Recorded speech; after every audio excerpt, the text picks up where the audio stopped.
Au mariage de ma fille, son fiancé m'a présenté à son père comme un chômeur puant. Si cette histoire vous émeut, laissez un like pour me soutenir et commentez en dessous en me racontant ce que vous pensez de cette situation humiliante. Vos mots sont précieux pour moi. Je m'appelle Jean-Claude Hamilton, j'ai 58 ans, et jusqu'à aujourd'hui, je pensais que le jour du mariage de ma fille serait le plus beau de ma vie.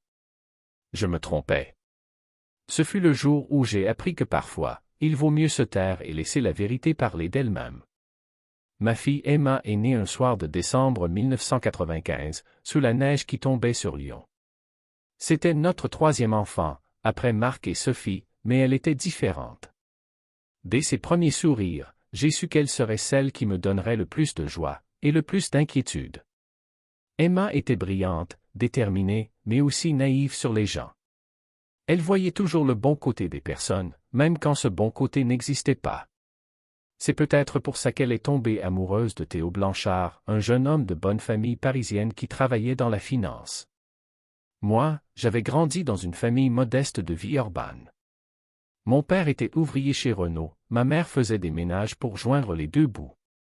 À 18 ans, j'ai quitté Lyon avec un rêve simple, créer quelque chose de mes mains, quelque chose qui durerait plus longtemps que moi. Les débuts ont été plus durs que tout ce que j'aurais pu imaginer. J'ai commencé par vendre des pièces automobiles d'occasion dans un petit garage que j'avais loué avec mes économies, 3 000 francs que j'avais mis de côté en travaillant comme apprenti mécanicien pendant 2 ans. Le garage était dans une zone industrielle de Vénissieux, un bâtiment décrépit avec un toit qui fuyait et des murs qui suintaient l'humidité. Mais c'était à moi. Enfin, presque, je payais un loyer de 800 francs par mois que j'avais parfois du mal à réunir. Les premiers mois, je dormais souvent dans le garage, sur un matelas posé à même le sol en béton. Je mangeais des sandwichs au jambon que j'achetais à la boulangerie d'en face, je me lavais avec un tuyau d'arrosage dans la cour. Mais j'avais cette conviction inébranlable que si je travaillais assez dur, j'arriverais à quelque chose. Les clients étaient rares au début. Des ouvriers qui cherchaient des pièces pas chères pour réparer leurs vieilles voitures, des petits garagistes qui ne pouvaient pas se permettre du neuf. Je vendais un phare par-ci, un pare-choc par-là, un moteur d'essuie-glace quand j'avais de la chance. C'est en parlant avec ces clients que j'ai eu ma première révélation, ils se plaignaient tous de la même chose.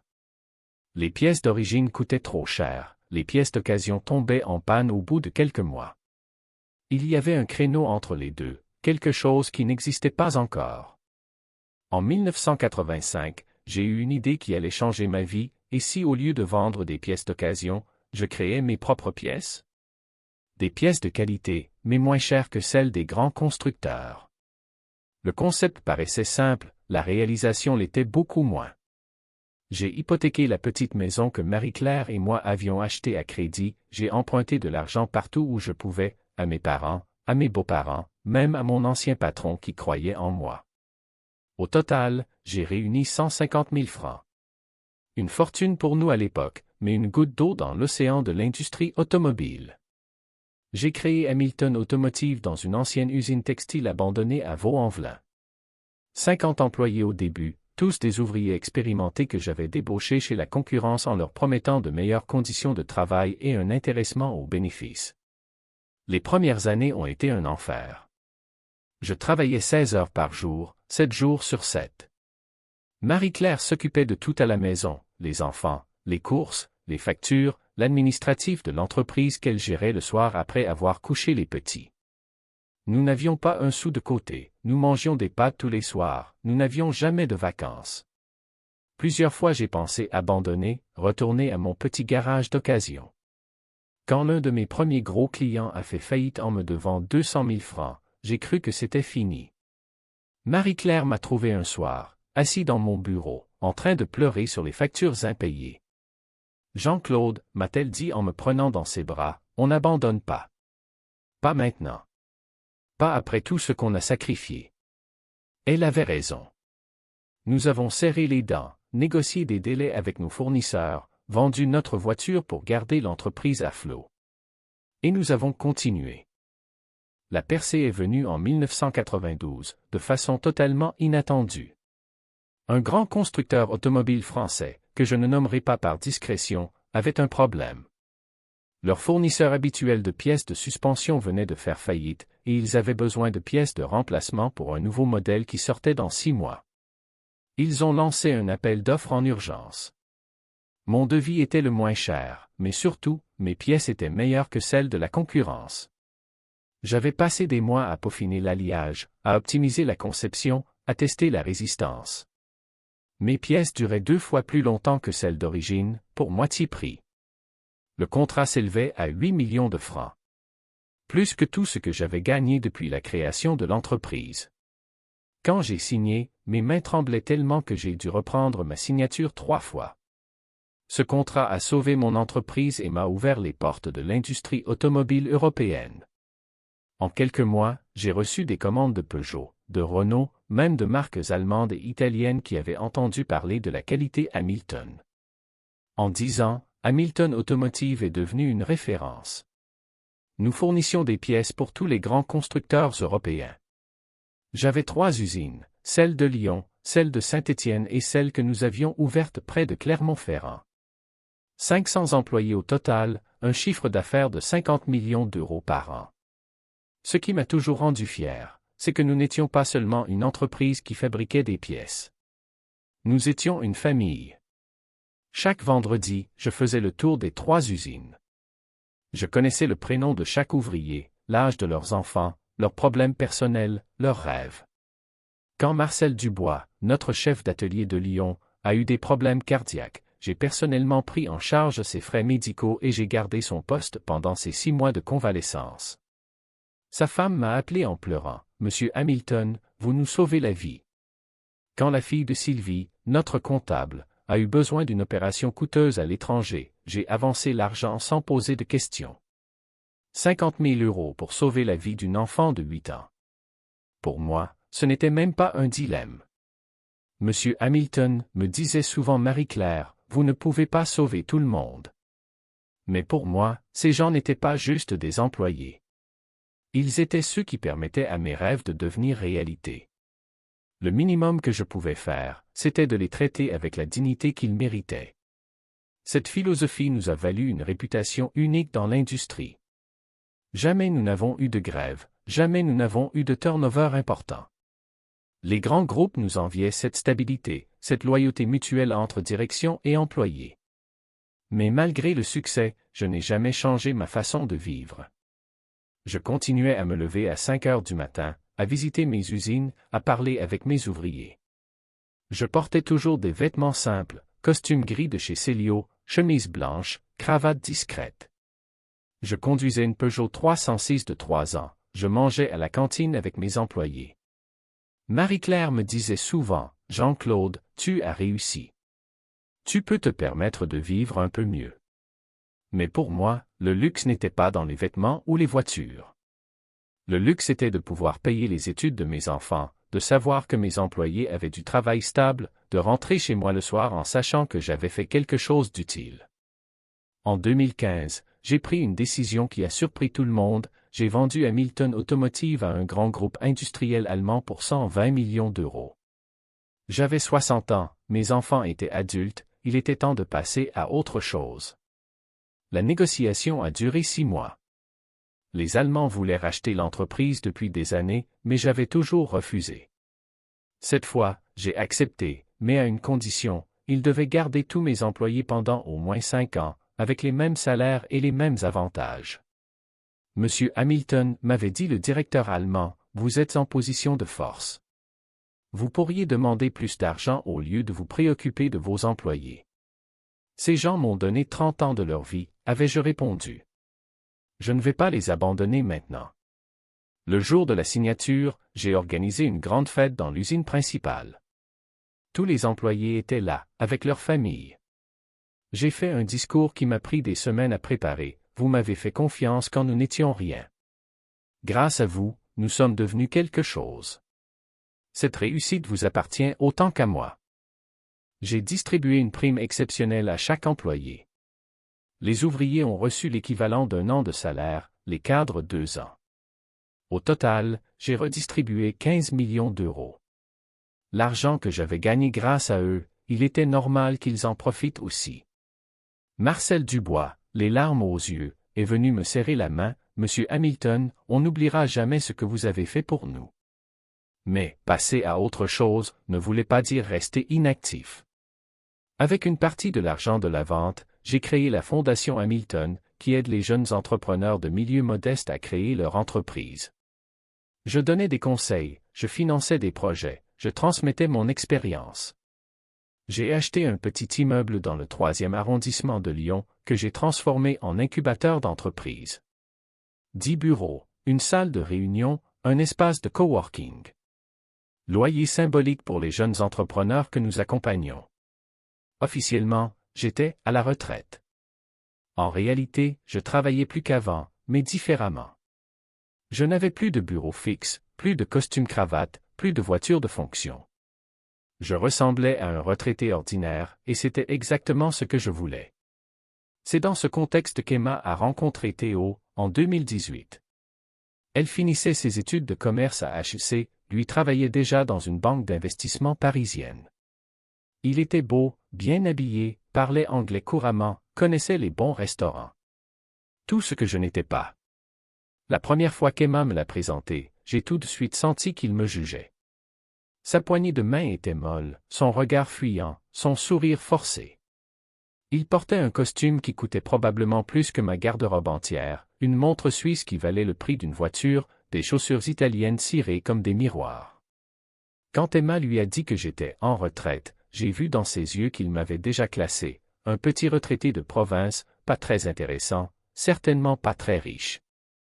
Il a fait l'effort d'être poli pendant le déjeuner, mais je sentais son impatience, son ennui. Au fil des mois, ses visites sont devenues plus fréquentes, mais son attitude envers moi n'a pas changé.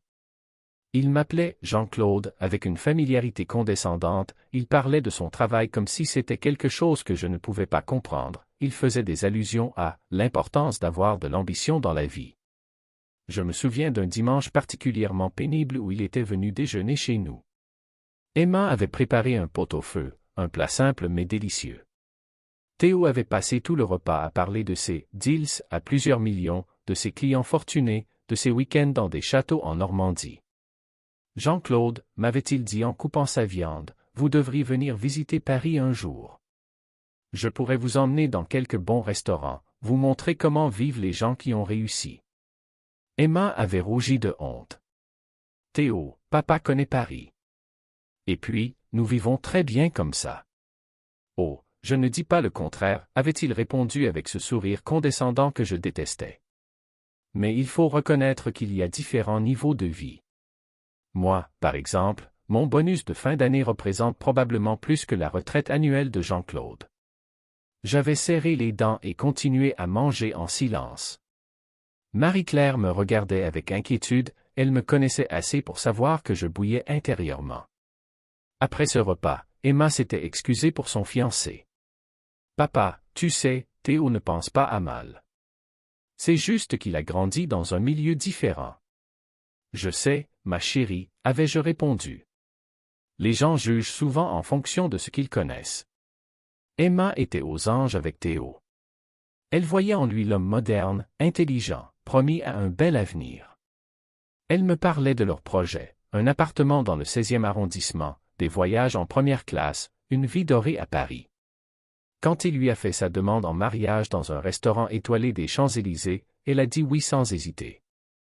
Elle m'a appelé le soir même, en pleurs de joie. « Papa, il m'a demandé en mariage. » C'était magique, il y avait des violonistes, des roses rouges partout, tous les clients applaudissaient. J'ai félicité ma fille, mais j'avais un pincement au cœur.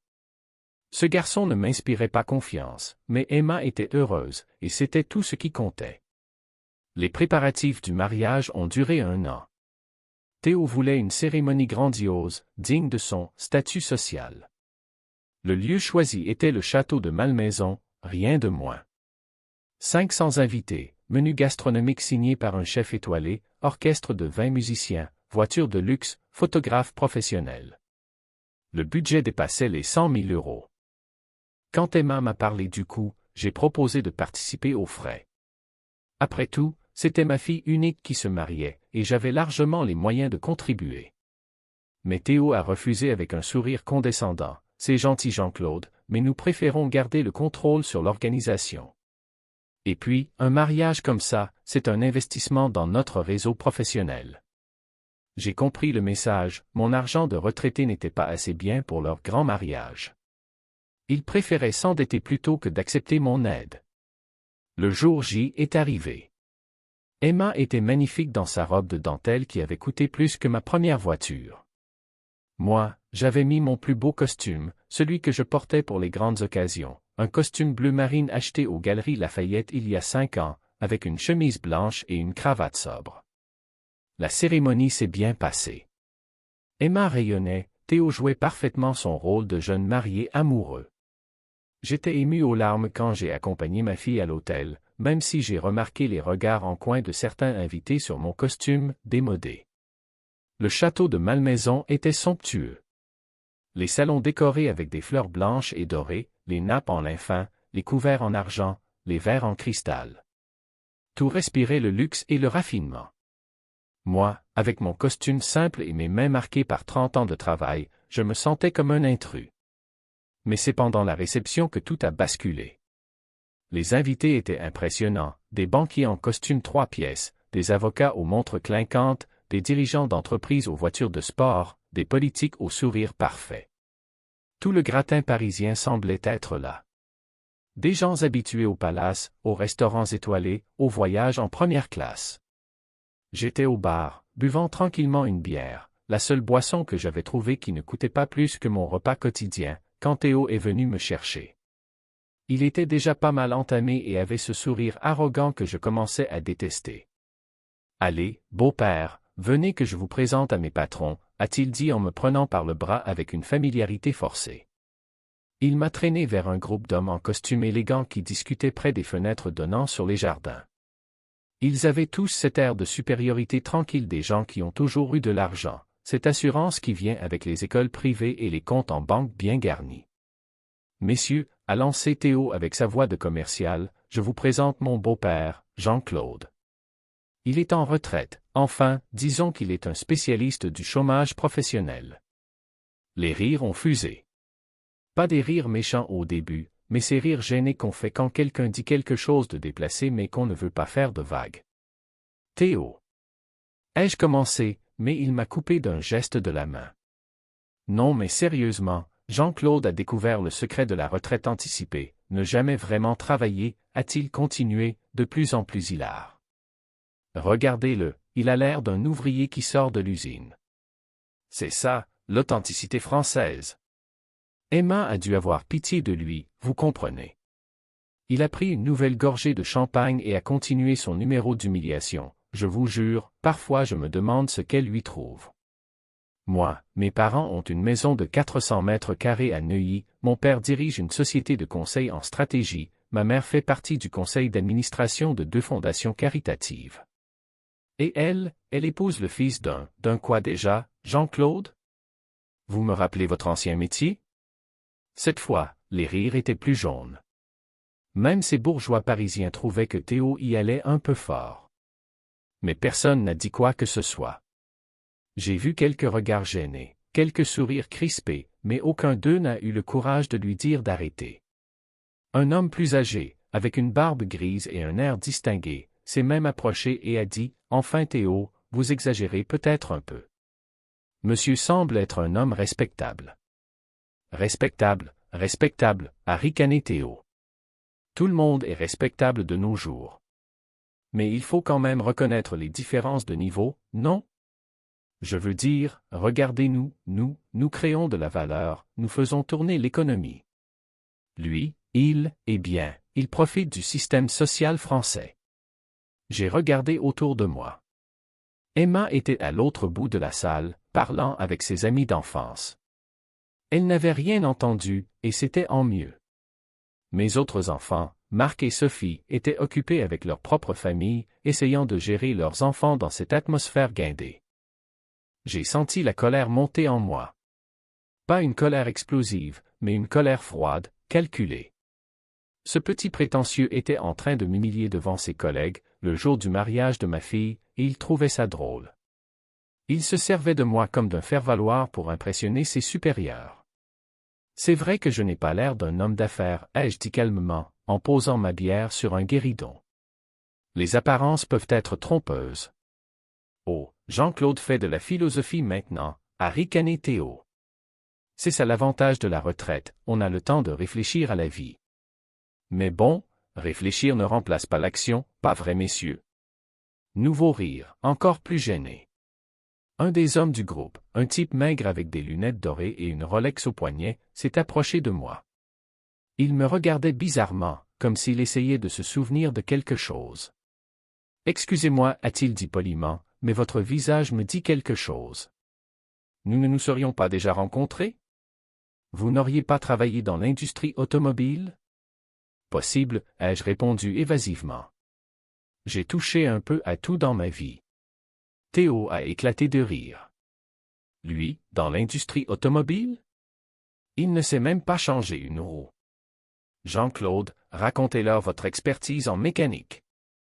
L'homme aux lunettes dorées continuait à me dévisager, fronçant les sourcils. Soudain, ses yeux se sont écarquillés et il a pâli. Mon Dieu, vous êtes Jean-Claude Hamilton. Le silence est tombé d'un coup sur le groupe. Théo a arrêté de rire, les autres ont tourné la tête vers nous. Le brouhaha des conversations environnantes a continué, mais autour de nous, c'était le silence complet.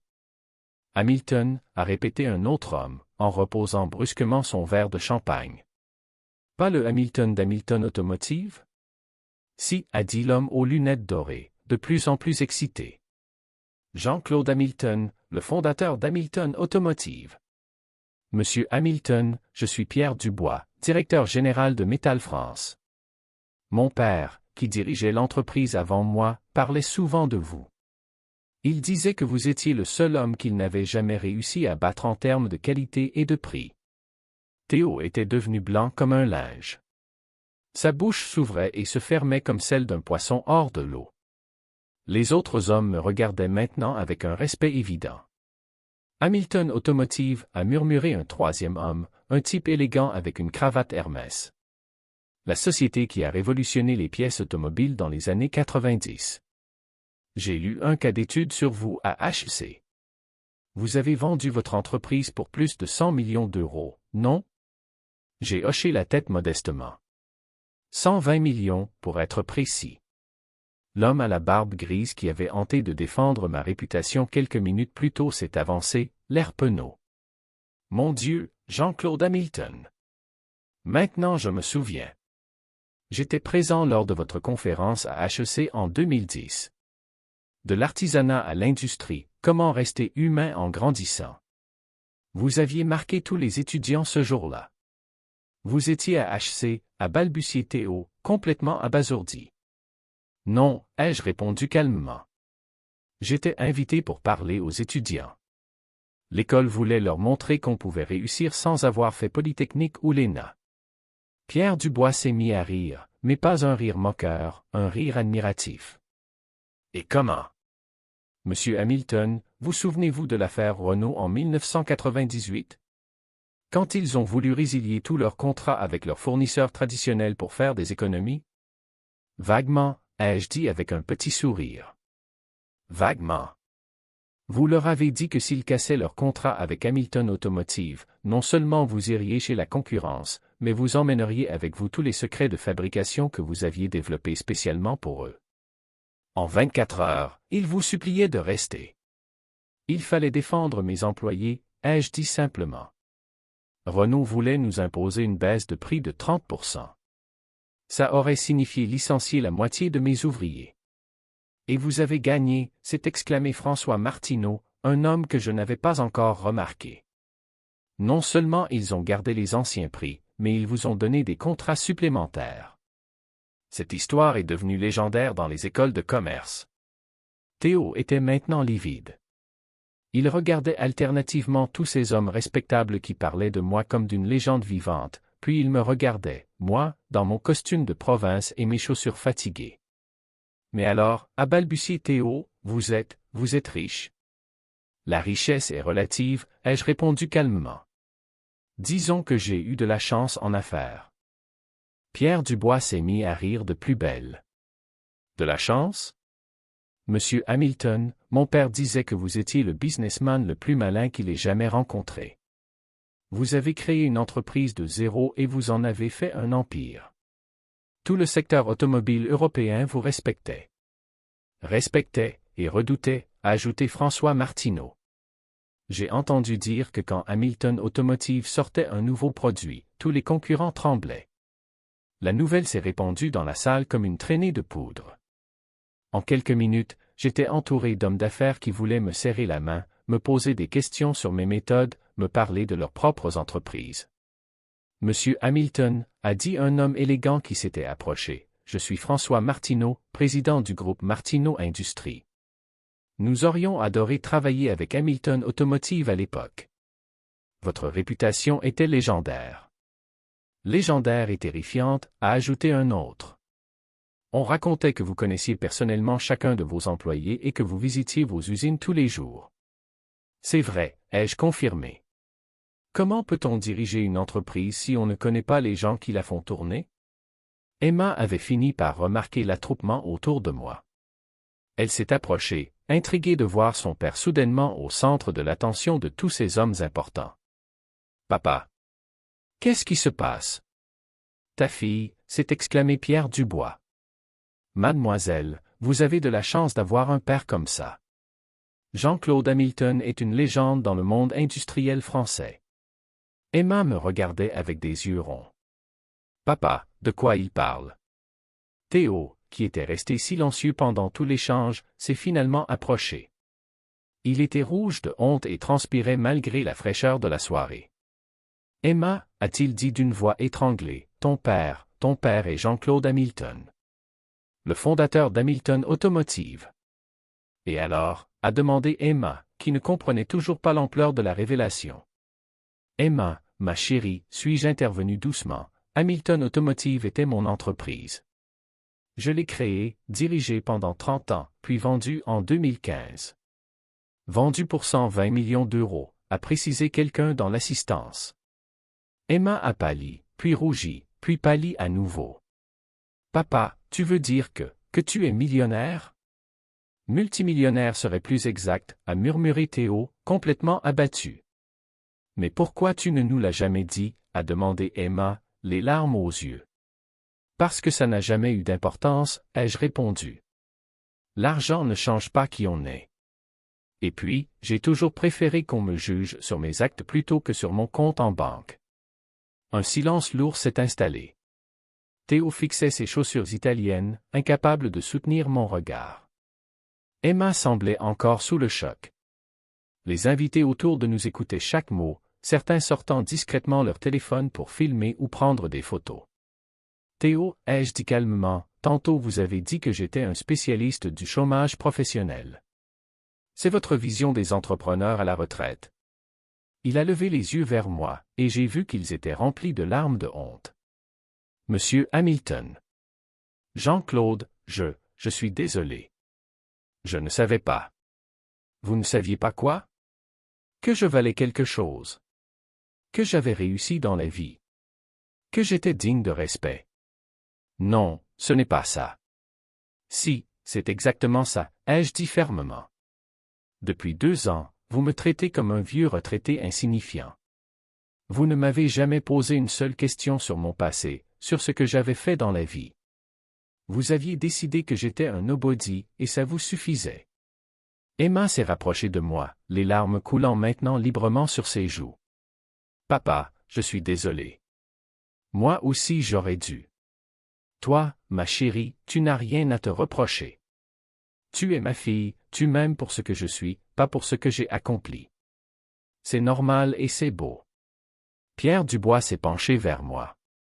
Monsieur Hamilton, si je peux me permettre, votre gendre travaille dans quelle banque? BNP Paribas, département investissement, a répondu Théo d'une voix blanche. Ah, très bien. Je connais bien Philippe Martel, le directeur général. Nous faisons beaucoup d'affaires ensemble. Je ne manquerai pas de lui parler de vous lors de notre prochain déjeuner. Théo a dégluti avec difficulté. Vous allez lui parler de moi? Bien sûr. Je vais lui raconter comment vous avez présenté le fondateur d'Hamilton Automotive comme un chômeur professionnel. Philippe a beaucoup d'humour, il va adorer l'anecdote. Non, s'il vous plaît. A supplié Théo. Pierre, suis-je intervenu, je ne pense pas que ce soit nécessaire. Vous avez raison, monsieur Hamilton. Votre magnanimité vous honore. Emma regardait alternativement son mari et moi, comme si elle découvrait deux étrangers. Théo, a-t-elle dit d'une voix tremblante, comment as-tu pu dire ça de mon père? Emma, j'ai bu, j'ai dit des bêtises. Tu as humilié mon père devant tes collègues le jour de notre mariage. Les larmes commençaient à couler plus fort sur ses joues. Son maquillage parfait se détériorait, mais elle s'en fichait complètement. Ma chérie, ai-je dit en la prenant dans mes bras, ne gâche pas ton jour de mariage pour ça. C'est un malentendu, rien de plus. Un malentendu, a-t-elle sangloté. Papa, il t'a traité de chômeur puant. Les invités autour de nous écoutaient la scène avec fascination. Certains avaient arrêté de faire semblant de ne pas écouter et regardaient ouvertement. Emma, a tenté Théo, je te jure que je ne pensais pas ce que j'ai dit. C'était juste pour faire rire. Faire rire? Tu trouves ça drôle d'insulter mon père? François Martineau s'est approché de nous. Mademoiselle, si je peux me permettre un conseil, méfiez-vous des hommes qui ont besoin d'humilier les autres pour se sentir importants. Votre père est respecté dans toute l'Europe, et votre mari vient de se ridiculiser devant tout le monde.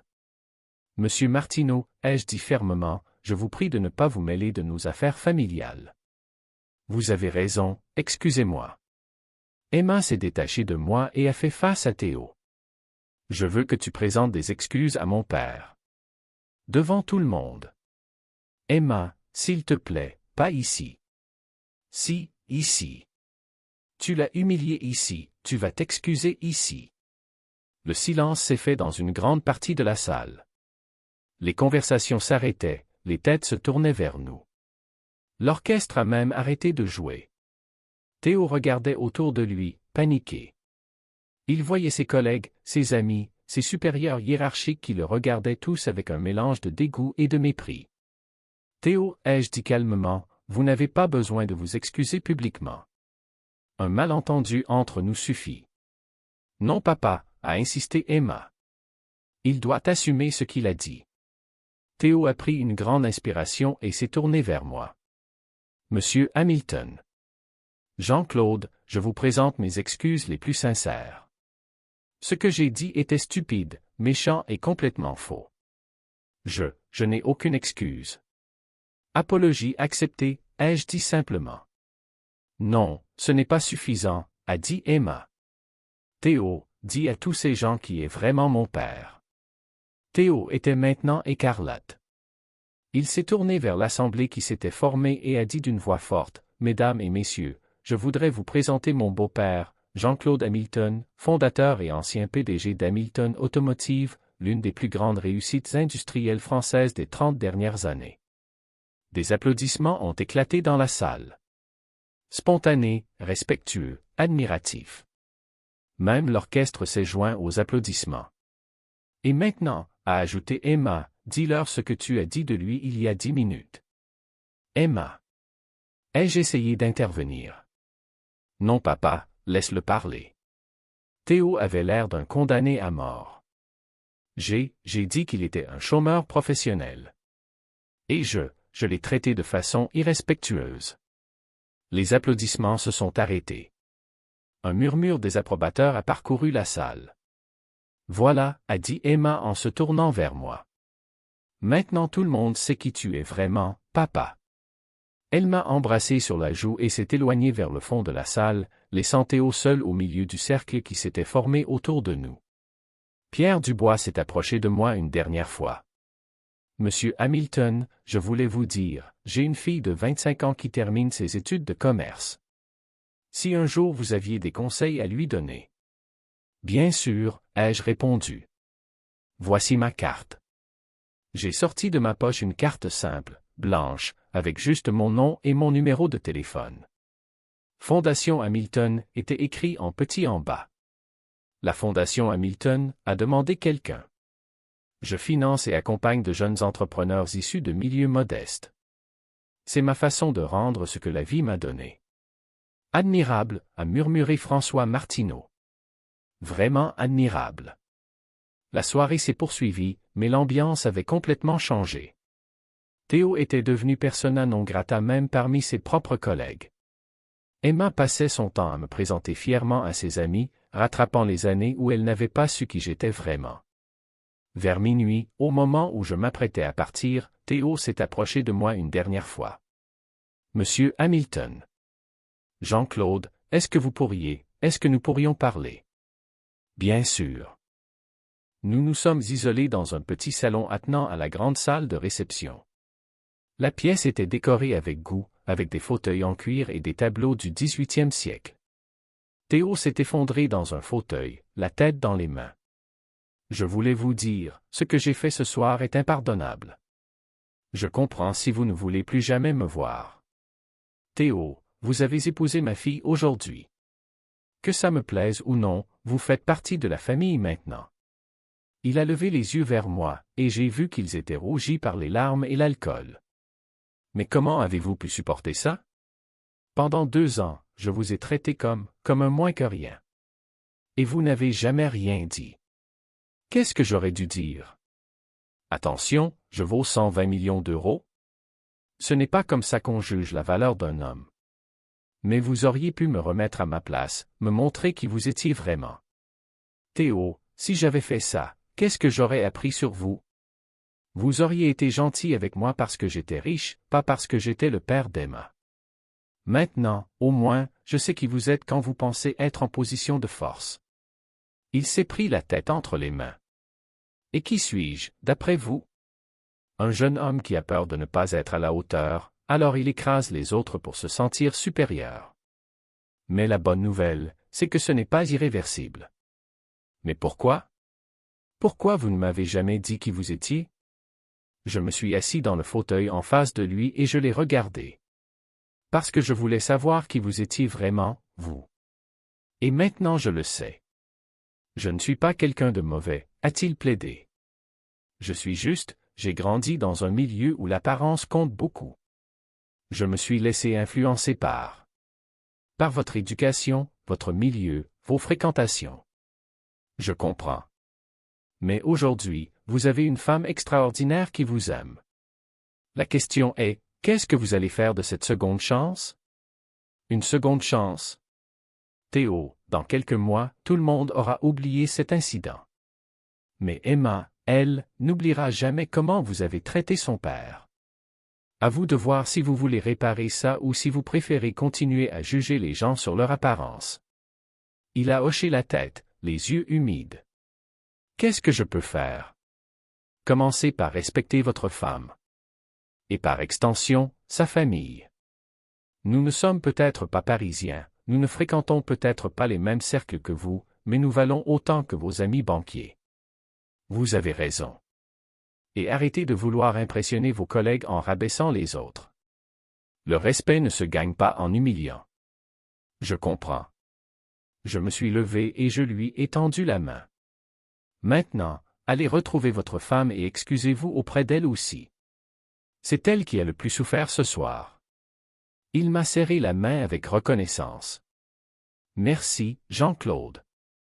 Merci de me donner une chance. C'est Emma qui vous donne une chance. Moi, je ne fais que l'aider à être heureuse.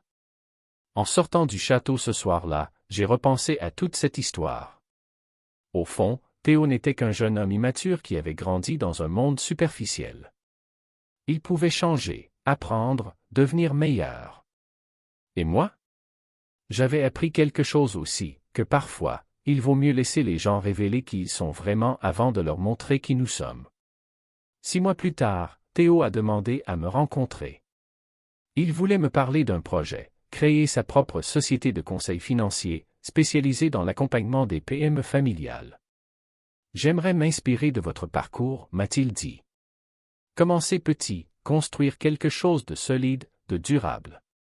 Et votre poste à la BNP? Je démissionne le mois prochain. Je veux créer quelque chose à moi, comme vous l'avez fait. J'ai souri. Dans ce cas, venez me voir à la Fondation.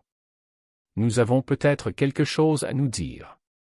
Aujourd'hui, Théo Blanchard Conseil existe depuis 2 ans. C'est une petite entreprise de 10 employés qui aide les entrepreneurs issus de milieux modestes à développer leur activité. Théo a changé. Il est devenu plus humble, plus respectueux, plus authentique. La transformation n'a pas été immédiate. Les premiers mois ont été difficiles pour lui. Habitué au prestige de la BNP et aux revenus confortables, il a dû apprendre à vivre différemment. Emma m'a raconté qu'il pleurait parfois le soir, rongé par la honte de son comportement au mariage. « Papa, m'avait-elle dit un jour, je pense qu'il a vraiment compris. Hier, nous avons croisé un sans-abri dans la rue. Avant, Théo aurait détourné les yeux. Cette fois, il s'est arrêté, il a parlé avec l'homme, il lui a donné 20 € et nos coordonnées pour l'aider à retrouver du travail. J'ai investi 50 000 € dans son entreprise, pas comme beau-père, mais comme business angel. Son business plan était solide, ses intentions sincères. Et surtout, il avait cette motivation particulière de celui qui veut racheter ses erreurs passées. Son premier client a été Marcel Dubois, l'ancien chef d'atelier de Hamilton Automotive. Marcel voulait ouvrir un petit garage spécialisé dans la réparation de voitures anciennes. Théo l'a aidé à monter son dossier bancaire, à négocier son prêt, à organiser sa comptabilité. Quand le garage a ouvert, Marcel m'a appelé, « Monsieur Hamilton, votre gendre, c'est quelqu'un de bien finalement. » Il m'a traité comme un roi, alors que je ne suis qu'un vieil ouvrier. C'est là que j'ai compris que Théo avait vraiment changé. Emma est enceinte de leur premier enfant. Quand je la vois caresser son ventre en souriant, je me dis que parfois, les humiliations servent à quelque chose. Elles révèlent qui nous sommes vraiment et nous donnent l'occasion de devenir meilleurs. La Fondation Hamilton a grandi. Nous accompagnons maintenant plus de 100 entrepreneurs par an dans toute la France. Chaque histoire me rappelle la mienne, des gens simples avec de grandes idées, qui ont juste besoin qu'on leur donne leur chance. Il y a quelques semaines, j'ai reçu une lettre qui m'a particulièrement touché. C'était de Sylvie, mon ancienne comptable chez Hamilton Automotive. Sa fille, celle pour qui j'avais avancé l'argent de l'opération, venait de terminer ses études de médecine. Elle était reçue première à l'internat en chirurgie cardiaque. Monsieur Hamilton, écrivait Sylvie, ma fille dit souvent que si elle sauve des vies aujourd'hui, c'est grâce à vous qui avez sauvé la sienne il y a 20 ans. Elle voudrait vous rencontrer pour vous remercier. Cette rencontre a eu lieu la semaine dernière. Dr Julie Moreau, elle avait pris le nom de son mari, est venue me voir à la Fondation. C'était une femme de 35 ans, brillante, passionnée, qui rayonnait de cette confiance que donne l'accomplissement d'un rêve. Monsieur Hamilton, m'a-t-elle dit, ma mère m'a raconté ce que vous avez fait. Sans votre aide, je serais morte à 8 ans. Aujourd'hui, j'opère le cœur d'enfants malades. C'est un peu comme si vous continuiez à sauver des vies à travers moi. Ces moments-là valent tous les costumes Armani du monde. Emma va accoucher dans 2 mois.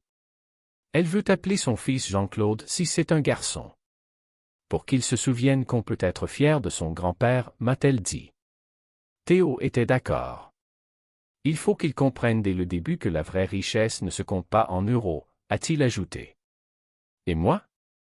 Je continue à porter mes costumes des Galeries Lafayette et à conduire ma Peugeot de 4 ans. Parce que l'élégance ne se trouve pas dans les vêtements, mais dans la façon dont on traite les autres. Parfois, quand je repense à cette soirée de mariage, je me dis que l'humiliation a été le plus beau cadeau que Théo pouvait me faire. Elle m'a permis de découvrir qui il était vraiment, et elle lui a permis de découvrir qui il voulait devenir. Surtout quand personne ne regarde. Si cette histoire vous a touché, laissez un like et racontez-moi dans les commentaires ce que vous pensez de la transformation de Théo et de la sagesse de Jean-Claude. Vos réflexions enrichissent ces histoires. Pour écouter la prochaine histoire, cliquez sur la case à gauche.